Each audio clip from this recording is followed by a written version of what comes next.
सब गुजरात જોઈ રહ્યા છો તમે। હું છું તમારી સાથે મોહિબ વોરા। અમદાવાદથી લગભગ 400 કિલોમીટર દૂર સુત્રાપાડાના ટોબરા ગામની અંદર હું આવેલો છું અને કિસાન મહાપંચાયત આમ આદમી પાર્ટીની અહીંયા યોજાઈ રહી છે। ગોપાલ ઇટાલિયા, ઈસુદાન ગઢવી સહિતના નેતાઓ મારી પાછળ પોતાનું મંતવ્ય આપી રહ્યા છે, ત્યારે હું અહીંયા લોકો સાથે વાત કરવા માટે આવેલો છું। સુત્રાપાડાના કિસાન સેલના પ્રમુખ મારી સાથે છે। શું નામ તમારું? મહેશ વાજા મારું નામ છે। શું કહેશો મહેશભાઈ, આજે મહાપંચાયત યોજાઈ રહી છે, ગયા અઠવાડિયે વરસાદ પડ્યો, શું પરિસ્થિતિ છે ખેડૂતોની? અત્યારે તમે જુઓ તો આ કમોસમી વરસાદને કારણે ઘણું બધું નુકસાન થયેલું છે। હવે ગુજરાત સરકારે જે પેકેજ બહાર પાડ્યું છે, બરાબર, હેક્ટર દીઠ 22,000 રૂપિયા, હવે વીઘે 3520 રૂપિયા થાય છે। તો તમે જુઓ તો અત્યારે દવાનો ભાવ વધારે, બિયારણનો ભાવ વધારે, ખાતરનો ભાવ વધારે, તો અત્યારે ખેડૂત આમાં 3520 રૂપિયા વીઘે મળે છે, તેમાં ખેડૂત કરે શું? એટલે આવી પરિસ્થિતિ છે। ગુજરાત સરકારને એટલી વિનંતી છે કે જે ખેડૂતનું દેવું છે એ માફ કરવામાં આવે।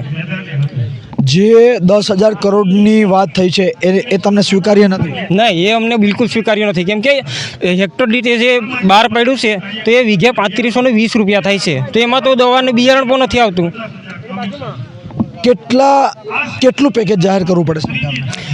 સરકાર અત્યારે ખેડૂતના દેવા માફ કરે તો જ શક્ય છે, બાકી તો પોસિબલ નથી। ધિરાણ માફ કરે તો? ધિરાણ માફ કરે તો જ શક્ય છે, બાકી ખેડૂત આમાં ત્રાહીમામ અત્યારે થઈ ગયો છે। બધી રીતના તમે જો તો ખેડૂતને પૂરતા પ્રમાણમાં ભાવ નથી મળતા, અને પ્લસ જે દવા બિયારણના ભાવ વધારે છે, તો એનું શું કરવાનું હવે? તો એ દેવું માફ કરવામાં આવે એટલી જ અમારી માગણી છે। તો શું લાગે છે, કરશે ખરા સરકાર? અત્યારે તો એવું લાગતું નથી કે સરકાર દેવા માફ કરે। આમ આદમી પાર્ટીના મોટા નેતાઓ તમારા ત્યાં આવેલા છે આજે, શું લાગે છે, કંઈક ફરક પડવાનો આ સભાથી? ફરક તો 100% સાહેબ પડ્યો છે, કેમ કે જ્યારે આમ આદમી પાર્ટી મિટિંગો કરતી થઈ છે ત્યારથી ધારાસભ્યો, MP, MLA બધા ખેડૂતના ખેતરે જઈને ખેતરમાં ગરવા માંડ્યા છે। પહેલાં કોઈ ગામડે ક્યાંય આવતા પણ નહીં, અત્યારે પોતે કિસડમાં કરીને જોવા આવે છે। ટૂંકમાં ધિરાણ માફ થાય, દેવા માફી થાય, એ જ માંગણી છે? એ જ માગણી છે અમારી। ખેડૂતોને કેટલું નુકસાન છે? કયું છે તમારો તાલુકો? સુત્રાપાડા તાલુકો। સુત્રાપાડામાં કેટલું નુકસાન? સુત્રાપાડા તાલુકામાં 100% નુકસાન છે, અને પ્લસ જેને મગફળી ખેતરમાં પડી હતી એના પર એ જે ઢગલા હતા એ પણ પલળી ગયા છે। એ પણ પલળી ગયા છે, એટલે ટૂંકમાં 100% નુકસાન છે। આખું સુત્રાપાડા ખેતી કૃષિ ઉપર ચાલે? આ કૃષિ ઉપર જ ચાલે છે, અને વરસાદ પડી ગયો। તમારું શું? મારું નામ છે ભરતભાઈ નારાયણભાઈ બારડ, આમ આદમી પાર્ટી તાલાળા વિધાનસભા સંગઠન મંત્રી। શું કહેશો મંત્રીજી, સરકારે જે પેકેજ જાહેર કર્યું, શું લાગે? અમે જે સરકારે આ પેકેજ બહાર પાડ્યું છે એ અમે બિલકુલ સ્વીકારવા તૈયાર છે નહીં, કેમ કે જે ધિરાણ અમે લીધેલું છે, જે બધા ખેડૂતોએ લીધેલું છે, એ ધિરાણ માફ થાય એવી અમારી સરકારશ્રીને માંગણી છે। પણ માફ થાય અને કેટલી વારમાં માફ થવું જોઈએ? કારણ કે ઘણા બધા ખેડૂતો આત્મહત્યા કરે। એમાં અમે તો એમ જ કહીએ છીએ કે જેમ બને તેમ વહેલી તકે જો સરકારશ્રી આ નિર્ણય લે તો 5 ખેડૂતનો જીવ બચે છે, નહીંતર જો આ લોકો નિર્ણય નહીં લે તો દિવસે દિવસે ખેડૂતને આત્મહત્યા કરવા સિવાય કોઈ ઇલાજ છે નહીં। આજે આમ આદમી પાર્ટીની મહાપંચાયત છે, પહેલાં સુદામડા ગામની અંદર થઈ, તે બાદ ભાનવડની અંદર થઈ, અને આજે સુત્રાપાડાની અંદર છે। શું લાગે, ફરક પડે છે સરકારને? ફરક તો બહુ ઘણો પડ્યો છે। જે તે સમયે ભાજપના કોઈ MP, ધારાસભ્ય કે મુખ્યમંત્રી કોઈ ગામડામાં જવાની ઈચ્છા ન હતા, અત્યારે પોતે ગોઠણ સુધીના કાદવમાં ગળી અને બધાનો સર્વે કરવા પોતે નિષ્ક્રિય થયા છે। એનો એક તો મતલબ ખબર પડે છે કે આમ આદમી પાર્ટીથી BJP દળીને અત્યારે એનું કામ શરૂ કરી દીધું છે। બિલકુલ। શું છે, સુત્રાપાડાના જે ખેડૂતો છે તે લોકોમાં રોષ છે? રોષ તો બહુ ઘણો છે, પણ સરકાર એની સામે ઝૂકવા તૈયાર છે નહીં અત્યારે ઝૂકવા તૈયાર નથી? નહીં। સભા પછી શું પરિણામ આવે એવું લાગે? સભા પછી એવું દેખાય છે કે થોડો ઘણો અસર તો થશે। હા। શું નામ તમારું? મારું નામ જગાભાઈ। ક્યાંના છો જગાભાઈ? બેડિયાના છો। શું કહેશો, ખેડૂતો મુદ્દે આમ આદમી પાર્ટીની મહાપંચાયત 10 માંગણીઓ છે, શું કહેશો? બસ એની માંગણી હોય એ કામ થાય તો સારું। તમે ખેડૂત છો? હા। કેટલું નુકસાન ગયું? નુકસાન બધું નુકસાન? બસ 100% નુકસાન? હા, કોઈ પણ કપાસ જો, પછી 10 વીઘાની માંડવી જી, બસ એમાં શું ઘટે? ₹10,000 કરોડનું સરકારે પેકેજ જાહેર કર્યું એ નકામું.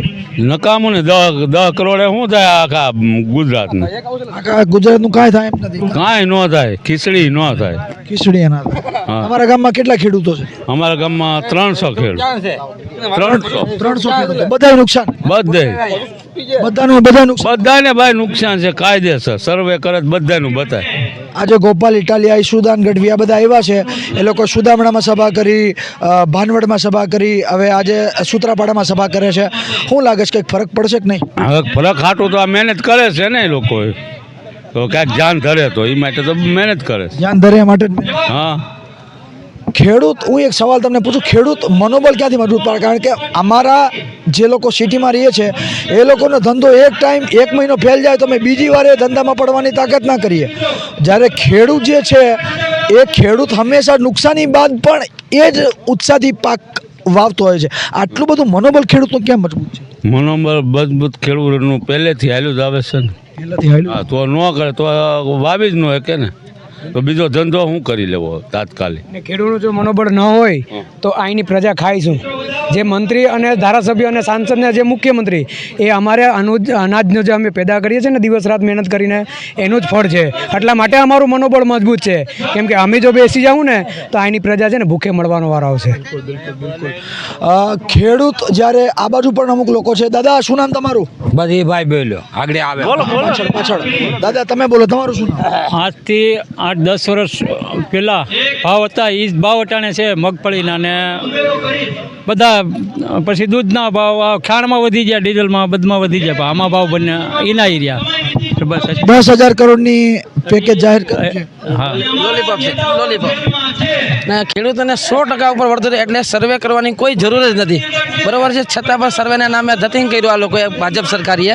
ને મંત્રીઓ બૂટ પહેરીને ખેતરોમાં ફોટા ફોડાવવા ગયા હતા. બરાબર છે, અને આ 10,000 કરોડનું પેકેજ સરેસર ખેડૂતો માટે કંઈ જ નથી. બરાબર છે, શૂન્ય બરાબર છે. એનાથી ખેડૂતોને પોતાની મહેનતનો કોઈ કશો જ પૈસો મળે એમ નથી, અને એના ખાતરનું, એની મહેનતનું કે કોઈ વસ્તુ એને મળે એમ નથી માં. બરાબર છે. ગોપાલ ઇટાલિયા, ઈશુદાન ગઢવી આ બધા આવ્યા છે. શું લાગે છે કંઈક ફરક પડશે? જોરદાર. હા, ખેડૂતોનો તમામ લાગણી અને ભાવના એના તરફ રહેશે, અને ખેડૂતોને ફાયદો થશે એનાથી. ખેડૂતોને ફાયદો થવાનો. હા, 100%. તમારું શું નામ? હસનભાઈ મજગુલ, ક્યાંના છો? જાંબુર. જાંબુરના. શું કહેશો ભાઈ, ખેડૂતો તકલીફમાં છે, ખેડૂતો ચિંતામાં છે, 10,000 કરોડનું પેકેજ જાહેર થઈ રહ્યું છે, પૂરતું છે? લોલીપોપ. અચ્છા, બસ ટૂંકમાં શોર્ટમાં એમને બતાવી દીધું લોલીપોપ. ઘણા બધા ખેડૂતો છે, તે લોકોને જ્યારે અમે ગામડામાં જઈને પૂછીએ છીએ. શું કહેશો ભાઈ? મારું નામ છે સોલંકી રોહિત, સૂત્રાપાડાનો રહેવાસી, આમ આદમી પાર્ટી કાર્યકર્તા. જય હિન્દ, જય ભારત, ભારત માતા કી જય. આજે જનસભા રાખેલી છે, એની નિમિત્તે ગોપાલભાઈ ઇટાલિયા, શ્રી માન્યજી દેવેન્દ્રભાઈ સોલંકી, રાજુ કરપડા, એ અત્યારે હાલમાં જેલમાં છે. 2 ઉમેદવારો એવા નેતા ઉમેદવારી કરે છે જોરદાર. એ લોકોને અટાણે જેલમાં લોકઅપમાં નાખી દીધેલા છે ખોટી ફરિયાદો સાથે. હવે આવીને આવી સભા આમ આદમી પાર્ટીની રહેશે. આવીને આવી સભા કરતા રહીશું. જેટલી બને તકે એટલી કોશિશ કરશું. જય હિન્દ, જય ભારત. લોકો આમ આદમી પાર્ટીના કાર્યકર્તાઓ, આ સંગઠન મંત્રી હતા તે ભાઈ કિસાન સેલના પ્રમુખ છે, આ બધાએ પોતાની વાત કરી અને સરકારને પણ કહીએ છીએ કે ખેડૂતો જ્યારે મેદાને આવે ત્યારે કોઈ પણ સત્તાનું હાલતું નથી. કોઈ પણ સત્તાએ ઝૂકવું જ પડે છે ખેડૂતો સામે. અને જ્યારે ખેડૂત પોતે કહી રહ્યો છે કે 10,000 કરોડની જે સહાયતા સરકારે કરી છે એ ખેડૂતને માન્ય નથી. પેલા ભાઈ આમ જરા કેમેરો કરીને બતાવજો ઓલા ભાઈને. મેં પૂછ્યું જ્યારે કે શું છે 10,000 કરોડ, તો ભાઈ કે લોલીપોપ. આ એ ભાઈની ખાલી વાત નથી, હું હમણાં સુદામડાની અંદર હતો, ભાનવડની અંદર હતો અને વિસાવદર, ભેસાણ, બિલખા તમામ જગ્યા હું જવાનો છું. તમામ જગ્યાએથી માત્ર એક જ વાત સાંભળવા મળી રહી છે કે આ તો લોલીપોપ અને લોલીપોપ જ છે. એટલે સરકારને જણાય કે જે સુવિધાઓ તેમને આપી છે, જે પેકેજ તેમને આપ્યું છે એ પેકેજ ખેડૂતો માટે પૂરતું નથી અને તે માટે વધારવામાં આવે ખેડૂતોનું પેકેજ. એ જ માટે અહીંયા સભા પણ ચાલી રહી છે અને ગોપાલ ઇટાલિયા સહિતના જે આમ આદમી પાર્ટીના નેતાઓ છે તે લોકો પૂરજોશમાં આવીને આ સભાની અંદર ખેડૂતોનો ઉત્સાહ પૂરો કરવા માટે આવ્યા છે. પલે પલની અપડેટ આ સભાને લઈને તમારા સુધી પહોંચાડતા રહીશું. કેમેરા પર્સન ફાઇક વોરા સાથે મોહિત વોરા, ટાઈમ્સ ઓફ ગુજરાત, સૂત્રાપાડા, ટોબરા.